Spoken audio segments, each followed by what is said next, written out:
Le Japon entre dans un nouveau tournant de l'histoire. Il a approuvé son plus grand renforcement militaire depuis la Seconde Guerre mondiale. Et c'est pour contrer la Chine.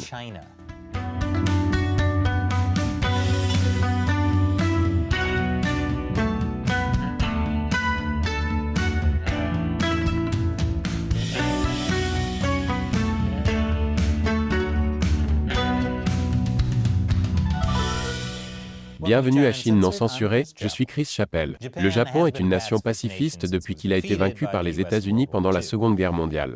Les États-Unis ont aidé à rédiger la nouvelle constitution japonaise, juste pour s'en assurer. Selon les termes des États-Unis, l'article 9 de la constitution japonaise stipulait que le pays renoncerait à la guerre et n'aurait pas d'armée permanente, de marine ou de force aérienne.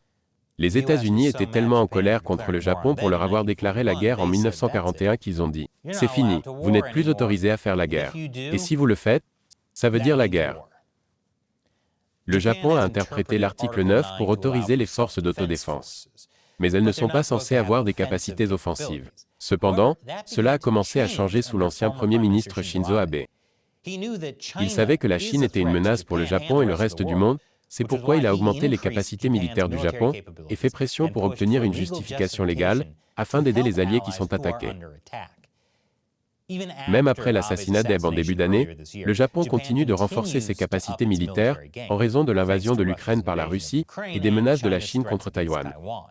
La semaine dernière, le Japon a publié sa toute nouvelle stratégie de sécurité nationale. La précédente stratégie de sécurité nationale japonaise a été publiée il y a 10 ans. À l'époque, la Corée du Nord était la principale préoccupation du Japon en matière de sécurité. Mais cette année, la stratégie de sécurité nationale désigne la Chine comme le plus grand défi stratégique de tous les temps. Savez-vous à quel point vous devez être mauvais pour que quelqu'un se concentre sur vous plus que sur la Corée du Nord? Ce serait comme si un tigre marchait droit vers quelqu'un et qu'il criait « Attention, Pete Davidson est derrière ce tigre. Protégez les femmes. » La stratégie de sécurité nationale du Japon ajoute également la Russie aux côtés de la Chine et de la Corée du Nord comme menace majeure pour le Japon. Selon l'actuel Premier ministre japonais Fumio Kishida, le Japon a atteint un tournant dans son histoire.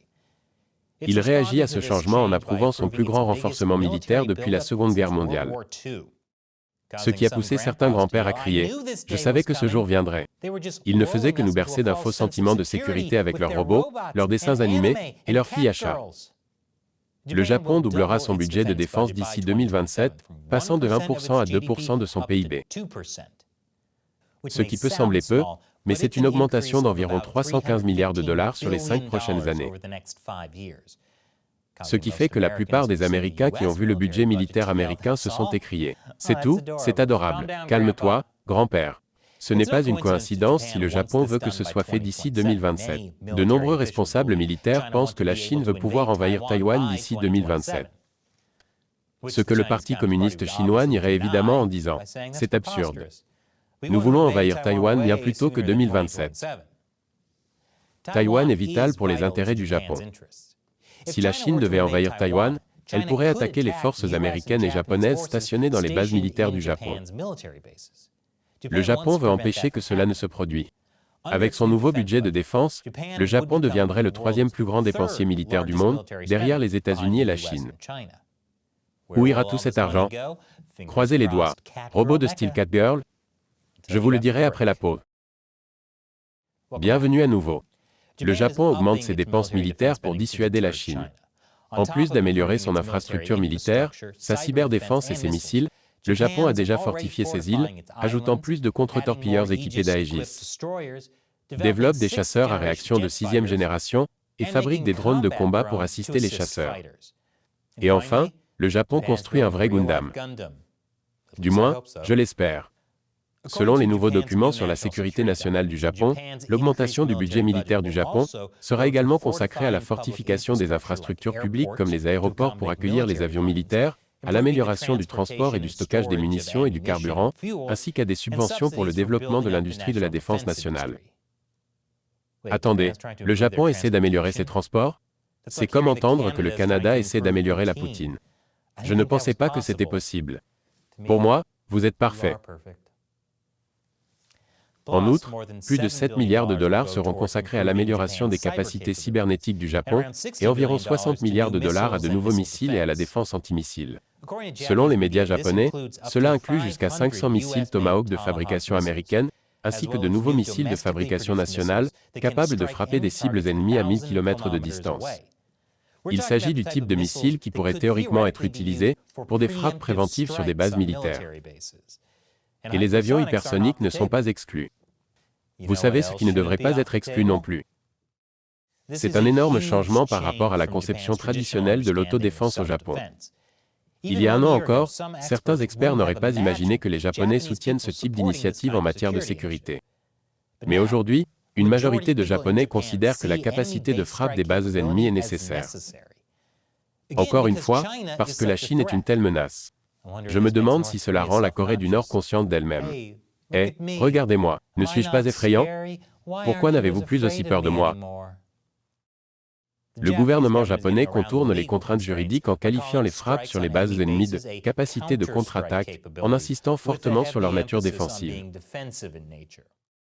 Selon le Premier ministre Kishida, cette capacité est indispensable en tant que moyen de dissuasion pour décourager les attaques ennemies.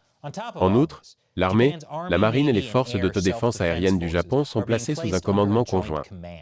Cela permettra au Japon de réagir plus rapidement aux situations d'urgence et de renforcer la coordination avec les États-Unis. Les États-Unis ont salué ces stratégies comme une étape importante pour les relations américano-japonaises et pour faire d'un Indo-Pacifique libre et ouvert un objectif réalisable. Vous savez qui n'a pas salué cette stratégie, à part grand-père? Le Parti communiste chinois. Les responsables chinois et les médias d'État affirment que le Japon exacerbe les tensions. Le porte-parole du ministère chinois des Affaires étrangères, Wang Wenbin, a exhorté le Japon à agir sur la base du consensus politique selon lequel les deux pays sont des partenaires coopératifs et ne constituent pas une menace l'un pour l'autre. Conseil de pro, le moyen le plus simple de savoir si quelqu'un est une menace est de constater qu'il a constamment besoin de vous rappeler qu'il ne l'est pas. Bien sûr, le Parti communiste chinois ne représente pas une menace.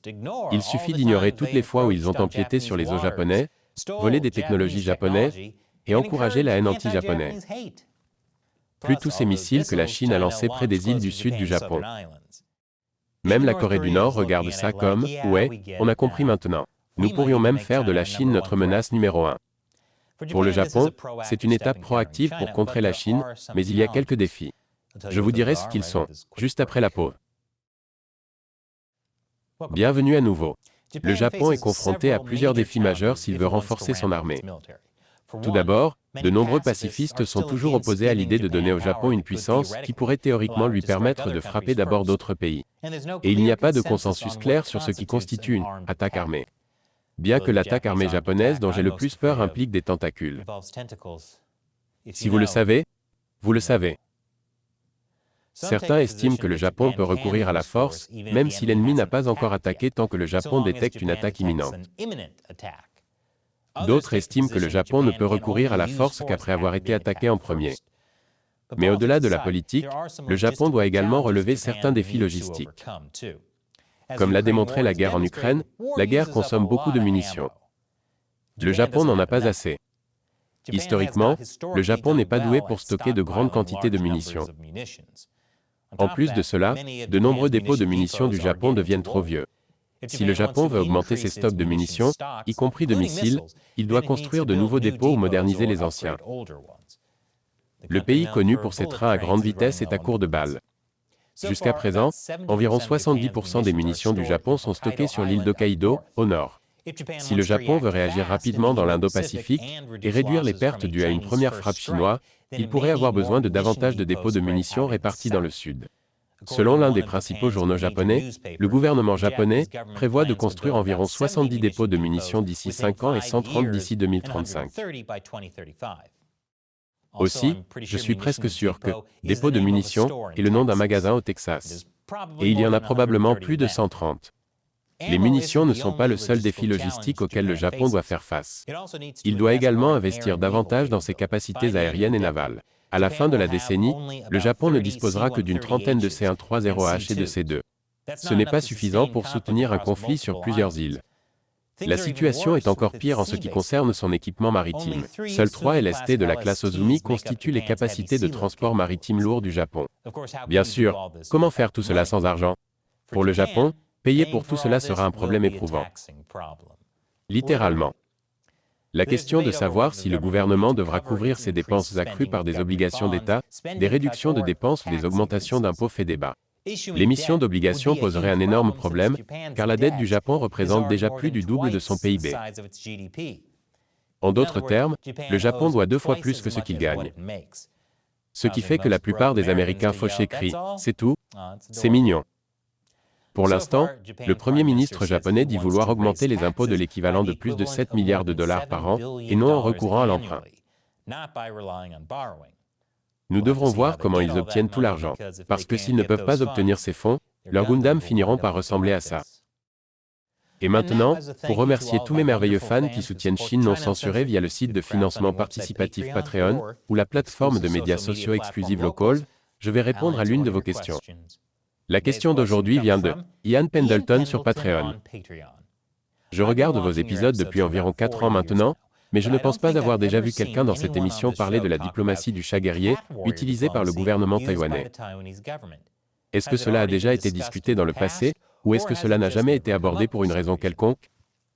Eh bien, Ian, nous avons parlé d'éléments de la diplomatie du chat guerrier de Taïwan, mais nous ne l'avons pas appelé ainsi. Qu'est-ce que la diplomatie du chat guerrier? C'est un contraste direct avec la diplomatie agressive du loup guerrier de la Chine.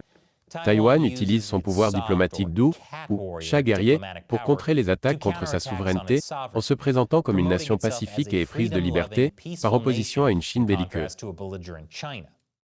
Voici un exemple.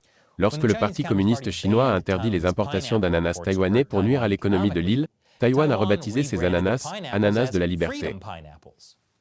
Ils ont appelé les Taïwanais à manger plus d'ananas. Et d'autres pays comme les États-Unis, le Japon et le Canada ont également soutenu les ananas de Taïwan. Si l'idée est celle d'une diplomatie douce, pourquoi l'appelle-t-on diplomatie du chat guerrier et non diplomatie du lapin guerrier? Ce terme a été inventé par l'ambassadrice de facto de Taïwan aux États-Unis, Xiao Bi Kim, qui possède elle-même 4 chats. Elle l'a inventé lorsqu'on lui a demandé comment elle comptait s'y prendre pour contrer les diplomates chinois qui pratiquent la guerre des loups. Selon Sayo, Taïwan doit être agile et flexible et survivre dans de petits espaces, comme les chats. Mais tout comme les chats, les Taïwanais ne peuvent pas être contraints et ont leur propre esprit. En entendant cela, cela semble assez approprié. Mais la diplomatie du chat guerrier n'est pas devenue un terme aussi populaire que la diplomatie du loup guerrier. Mais cela ne veut pas dire qu'elle ne fonctionne pas. Merci pour votre question, Yann, et pour votre soutien de longue date à notre émission via Patreon. Et pour ceux d'entre vous qui ne sont pas encore des supporters, consultez patreon.com/ChinaUncensored et découvrez comment vous pouvez contribuer à l'émission tout en bénéficiant d'avantages intéressants, comme le fait que nous répondions à vos questions pendant l'émission. Le lien est ci-dessous. Encore une fois, je suis Chris Chappell, merci de regarder Chine non censurée.